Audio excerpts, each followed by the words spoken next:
देश और दुनिया की ताज़ा खबरों से जुड़े रहने के लिए सब्सक्राइब करें हमारे चैनल नेशनल थॉट्स को और बेल आइकन दबाना। नमस्कार दोस्तों, मैं हूं रजनीकांत, आप देख रहे हैं नेशनल थॉट्स। अयोध्या के मामले को देखते हुए 1991 एक्ट की बात की गई। मौजूदा सरकार ने जो बात कही कि इस समय तक अगर जो स्थिति बनी रही तो धार्मिक स्थलों को यथास्थिति रखा जाए, उसमें किसी भी प्रकार का छेड़छाड़ न हो। लेकिन वहीं पर जो राष्ट्रीय विचारधारा के लोग थे वो इस बात को मानने के लिए तैयार नहीं हैं कि यदि ऐसा होता है तो प्राचीन और पुरातन जो संस्कृति है और जो हमारे समाज की जो सनातन संस्कृति की धरोहर है उसका संवर्धन कैसे होगा। क्या उसका संवर्धन करना अनिवार्य है या नहीं? क्या हम अपने इतिहास को बचाएं या फिर कानून के दायरे में आकर हम अपने इतिहास को खो जाने दें? हम उन आक्रमणकारियों का इतिहास को ही पढ़ते रहें और अपने बच्चों को भी उनके आक्रांताओं के इतिहास को पढ़ाते रहें। हम महान औरंगजेब और अकबर की बात करें या फिर हम बात करें भगत सिंह, चंद्रशेखर, अशफाकुल्लाह की, तो हम आज इसी पर बात करेंगे कि आखिरकार ऐसे अगर कानून और ऐसे एक्ट की बात की जाती है तो क्या कुछ होना चाहिए। ताज़ा तरीन मामले से हम शुरुआत करेंगे ज्ञानवापी को लेके। हमारे बीच में उच्च न्यायालय के वरिष्ठ अधिवक्ता अरविंद कुमार गुप्ता जी हैं और आज हम इन्हीं से जानेंगे इसकी बारीकियों के बारे में। अरविंद जी, आपका बहुत बहुत स्वागत है। भारत में आक्रमणकारी बहुत से आए, यूनान से लेकर पुर्तगाली, मुग़ल, लेकिन मुग़ल जो हमारे भारत में आए तो उनका आक्रमण रहा। उन्होंने अपने दम पर अपने तरीके से हमारी संस्कृति, हमारी आस्था और हमारे धन दौलत को भी लूटने का काम किया, जो कि इतिहास में हमें पढ़ाया जाता है। उस समय के कुछ इतिहासकारों ने हमें यह भी पढ़ाया कि अकबर और औरंगजेब भी महान थे।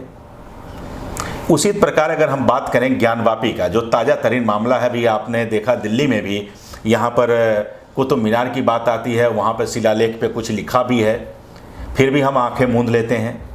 बात करें हम जो है ताजमहल की, उसमें कुछ कमरों में हमारे साक्ष्य मिलते हैं। बहुत से ऐसे धार्मिक स्थल हैं, मथुरा की बात करें, काशी की बात करें, उनका भी इतिहास पता है और हमारे सनातन धर्म का भी इतिहास। तो इस पर क्या कुछ होना चाहिए। एक्ट है 1991, जिससे हम अपनी धरोहर यानी सनातन इतिहास और प्राचीन धरोहर को क्या हम इसी तरह से छोड़ दें, खो जाने दें, विलुप्त हो जाने दें, या फिर हम उसकी खोज जारी रखें। सनातन धर्म जो है जी, ये काफ़ी पुराना है। औरंगजेब, बाबर के आने से पहले जो भारत में थी वो हिंदू संस्कृति थी। तो ये मानना तो है कि भारत में हिंदू संस्कृति थी और मुस्लिम समुदाय के लोग जो थे वो कम थे। जहाँ तक ज्ञानवापी की बात करें, काशी विश्वनाथ की बात करें और या हम कुतुब मीनार की बात करें, तीनों के संबंध में मामले का न्यायालय में लंबित हैं। मेरे लिए उचित नहीं होगा ज़्यादा उनके ऊपर बोलना, क्योंकि ज्ञानवापी का जो मामला है जी, वो सर्वोच्च न्यायालय में भी पेंडिंग है और सर्वोच्च न्यायालय ने अभी पीछे शुक्रवार को शायद एक ऑर्डर पास किया है, जो न्यायालय ने उस मामले को डिस्ट्रिक्ट जज साहब के सामने वाराणसी में लगा दिया है। उसमें एक कमिश्नर अपॉइंट किया गया था, सीनियर सिविल जज साहब ने कमिश्नर अपॉइंट किया था। उस कमिश्नर ने रिपोर्ट दी थी कि वहाँ पे एक शिवलिंग मिला है। अगर शिवलिंग वहाँ पर मिला है तो इसका मतलब है कि वहाँ पे हिंदू समुदाय के लोग पूजा करा करते थे। अब मुसलमान समुदाय के लोग, ये उनका मानना ये है कि 1991 का जो एक्ट है, उस 1991 के एक्ट के हिसाब से ये 15 अगस्त 1947 से पहले यहाँ पे नमाज़ पढ़ी जाती थी, तो इसलिए वो प्रोटेक्टेड है। मेरा मानना ये है कि एक जो सूट फॉर डिक्लेरेशन फाइल हुआ वो 8 जुलाई 1991 के करीब हुआ, जहाँ तक मैंने पढ़ा है, आगे पीछे भी हो सकता है, पर जहाँ तक मेरा ख्याल है वो 8 जुलाई 1991 को हुआ है। और जो 1991 का एक्ट है वो एक्ट मेरे हिसाब से सितंबर 1991 में पारित हुआ था।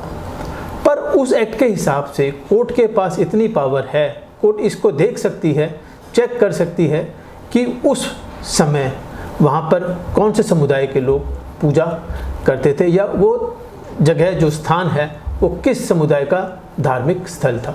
तो जो 1991 का एक्ट है, जिसकी अगर कोई सहायता या शेल्टर मुस्लिम समुदाय के लोग लेना चाहते हैं तो मेरे हिसाब से वो उनके ऊपर लागू नहीं होता इन तथ्यों में, पर कोर्ट के पास पूरी पावर है इसको फैक्ट को करेक्ट करने के लिए कि वहाँ पे हिंदू समुदाय के लोग पूजा करा करते थे या मुसलमान समुदाय के लोग नमाज पढ़ा करते थे। जी वकील साहब, एक व्यवहारिक सवाल है, क्योंकि आप एक कानूनी विधा में हैं, तो एक कानूनी सलाह के तौर पर आपसे हम अपने दर्शकों को कुछ बातें बताना चाहेंगे।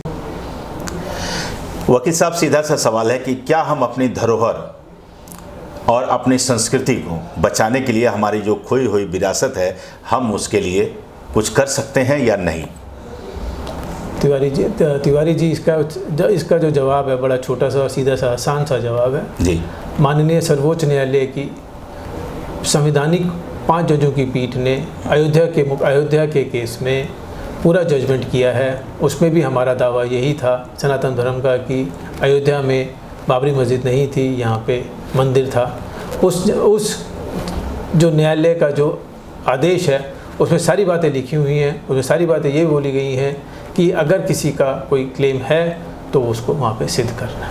जी, बात हम नाम की भी करेंगे, ज्ञानवापी, जिसका कहीं भी अरबियन या उर्दू भाषा में अगर हम कहें तो उसका अर्थ खोजना भी थोड़ा सा टेढ़ा हो जाएगा।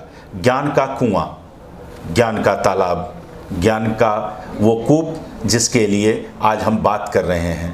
तो शब्दों की भी बहुत अहमियत है, यानी महानता है, और उसके अनुसार भी अगर हम बात करें तो कुछ समझदारों को ये समझ लेना चाहिए और इस पर विवाद करने की बजाय समझौता करने की आवश्यकता है।